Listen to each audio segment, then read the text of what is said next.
aja. Gila bu. Iyalah ya bu.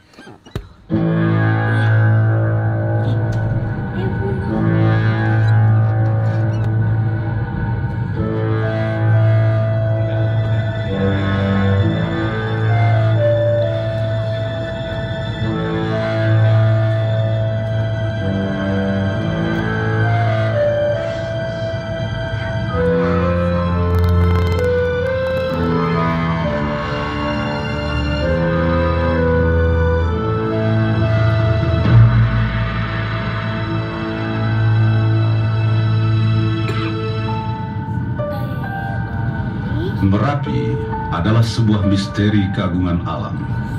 Gunung yang sangat aktif ini menyimpan ironi kehidupan semesta. Di balik letusan Merapi yang menakutkan, tersimpan suatu keindahan. Merapi merupakan salah satu kekayaan bumi Indonesia, berada di wilayah Jawa Tengah dan terletak di antara deretan gunung-gunung yang ada di Pulau Jawa.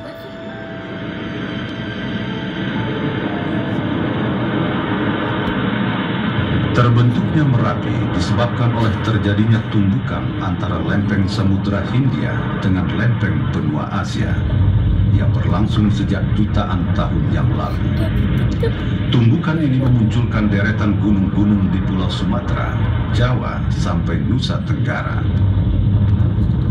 Pada kedalaman tertentu, tekanan dan suhu yang tinggi telah menjadikan batuan yang ada di dalam bumi mencair dan menjadi magma.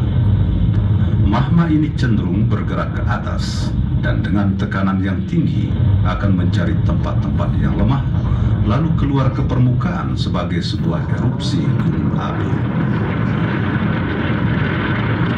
Karena sifatnya yang kental, magma Gunung Merapi bergerak keluar secara perlahan, menumpuk di permukaan dan menjadi kubah lava. Jika ada tekanan magma di bawahnya, kubah lava ini akan longsor.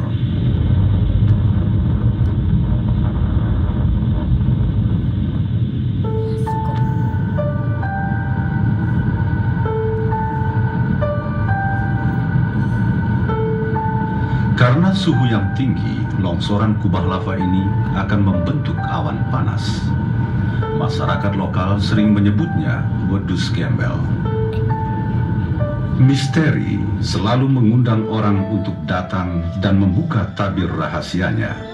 Banyak pendaki, peneliti, bahkan wisatawan ingin mencapai puncak Merapi untuk mengetahui dari dekat aktivitas vulkanisnya. Biasanya, pendakian dilakukan dari arah utara, tepatnya di Desa Selo, dengan ketinggian 1.500 meter di atas permukaan laut, arah barat kota Surakarta. Inilah keramahan masyarakat Selo. Sambil menunggu saat pendakian, para pendaki ikut merasakan kehangatan persaudaraan di antara mereka. Sambil berdiam di depan perapian, menikmati ketela bakar dan mendengarkan tembang-tembang yang menyejukkan hati. Kaping 5 Kuturan raing bebrayan enggal. Dengan perlengkapan dan perbekalan yang cukup, mulailah pendakian ke puncak. Para pendaki ini tidak sendirian. Mereka bersama para porter yang membawa perlengkapan mereka dan juga sebagai penunjuk jalan. Pendakian menuju puncak memerlukan waktu sekitar 3 sampai 4 jam.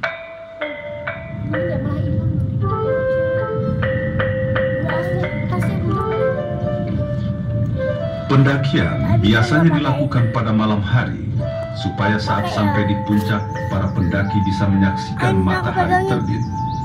Di samping itu, para pendaki bisa merasakan udara yang sejuk dan tidak panas, juga suasana kesunyian dan kedamaian di atas gunung. Saya disakit. Pendakian pertama menuju arah Selokopo yang berada pada ketinggian sekitar 2.625 meter. Tempat ini dahulu adalah jalur rekahan yang menjadi tempat keluarnya lava dari Gunung Merapi tua.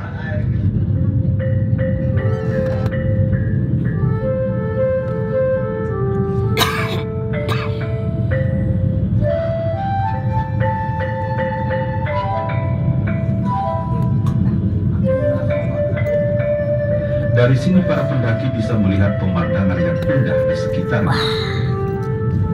Gunung Merbabu di sebelah utara Center ya. dan puncak Merapi di sebelah selatan. Center.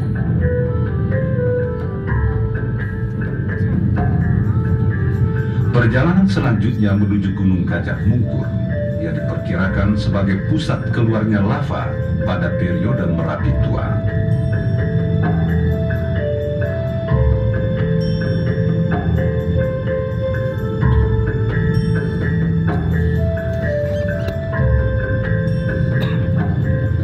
Dari Gajah Mungkur, pendakian dilanjutkan ke arah Pasar Bubar yang berada pada ketinggian 2.667 meter.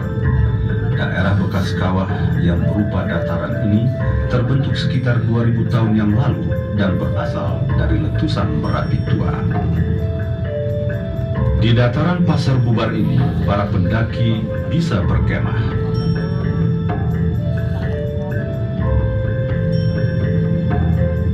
Dari tempat ini, tubuh puncak Gunung Merapi yang sekarang disebut Gunung Anyar tampak menjulang setinggi 300 meter dan tersusun atas tumpukan batu-batu terjal.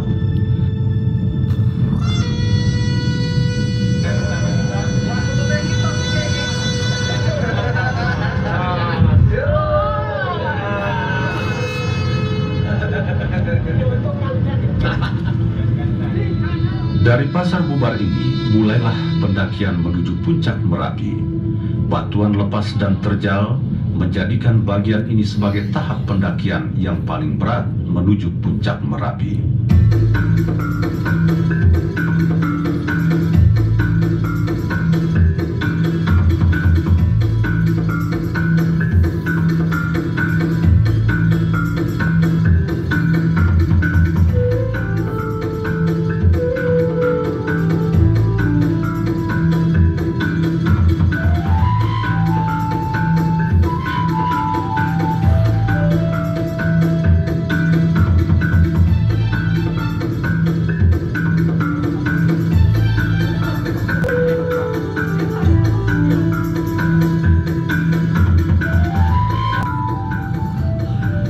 Batu yang berasap seolah Merapi yang bernafas.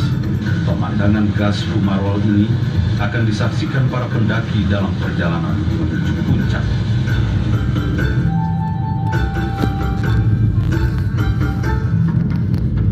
Sampailah pendakian ke puncak.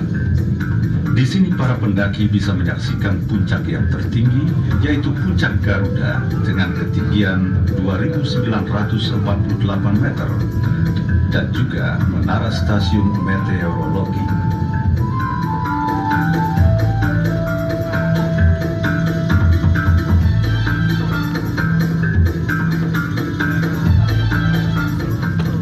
Di pelataran ini, para pendaki juga bisa mendirikan tenda.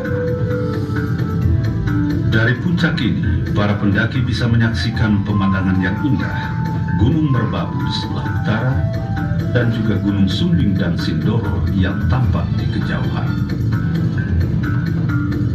Di sebelah timur pelataran puncak, para pendaki bisa menyaksikan pemandangan kawah mati, yaitu sisa kawah yang terbentuk tahun 1930.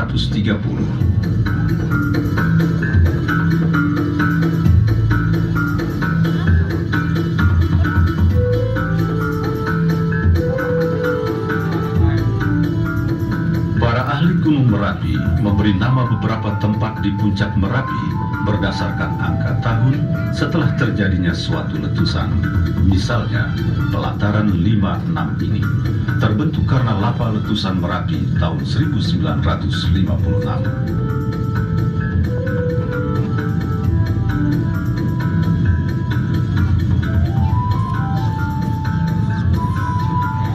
Banyak hal dilakukan untuk memantau aktivitas Merapi, antara lain dengan menggunakan alat yang disebut Electronic Distance Measurement (EDM) untuk mengukur perubahan bentuk tubuh gunung.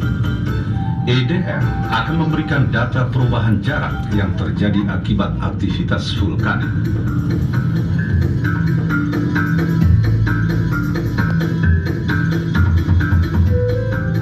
Pengukuran juga dilakukan dengan memasang reflektor yang dipasang secara tetap pada tubuh gunung dan dipantau dari pos pengamatan Babadan.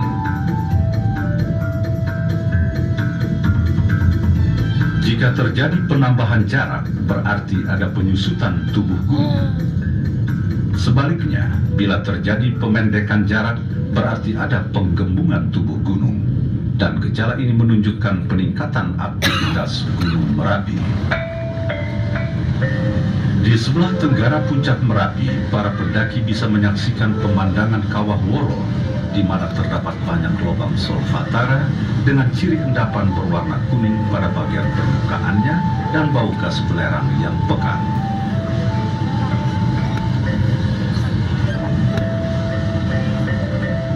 Di Kawah Woro ini, pemantauan dilakukan dengan pengukuran suhu. Tongkat pengukur dimasukkan ke dalam lubang dan suhu direkam. Peningkatan suhu berarti pula peningkatan aktivitas Merapi.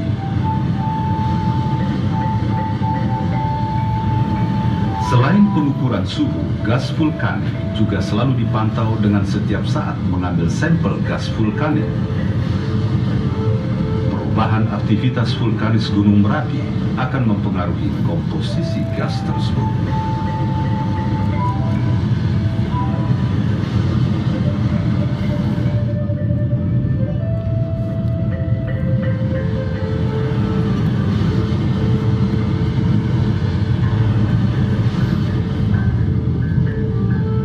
Pemantauan juga dilakukan dengan mengamati rekahan yang ada di Merapi.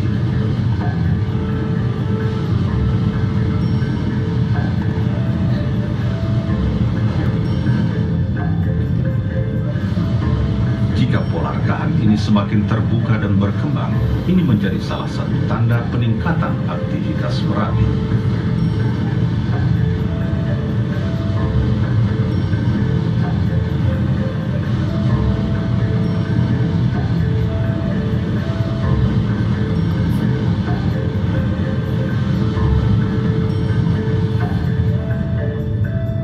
Tumpukan batu-batu ini adalah kubah lava yang tumbuh di dalam kawah aktif Merapi dan terletak di sebelah barat daya pelataran 57. Kawah aktif ini terbentuk akibat letusan 61. Aktivitas Merapi banyak terjadi di dalam kawah ini. Dari seluruh pemantauan inilah data aktivitas Merapi diperoleh untuk mengantisipasi bahaya letusan.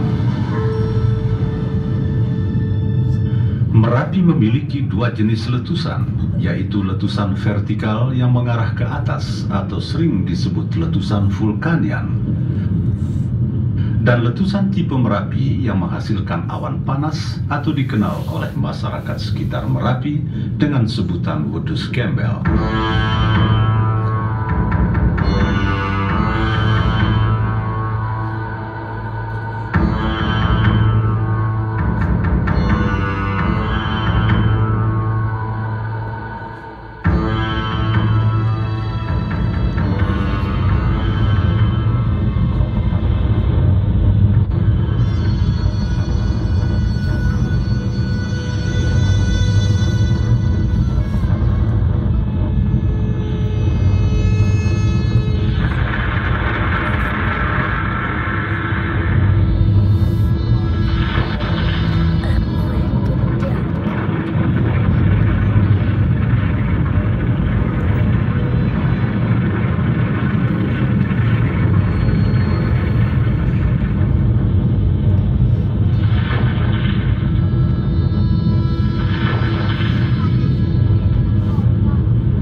Merapi reda kembali.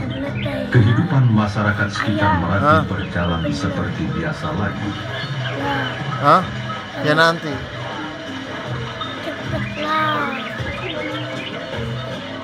Udah mau kebelet.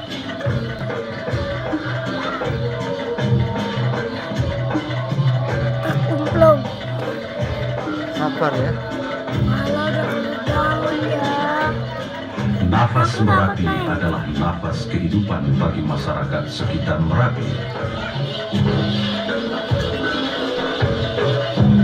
Rahasia alam, ilmu pengetahuan, dan kepercayaan kepada Sang Pencipta adalah sebuah harmoni untuk memahami Merapi sebagai anugerah jagat raya ini. Ayo.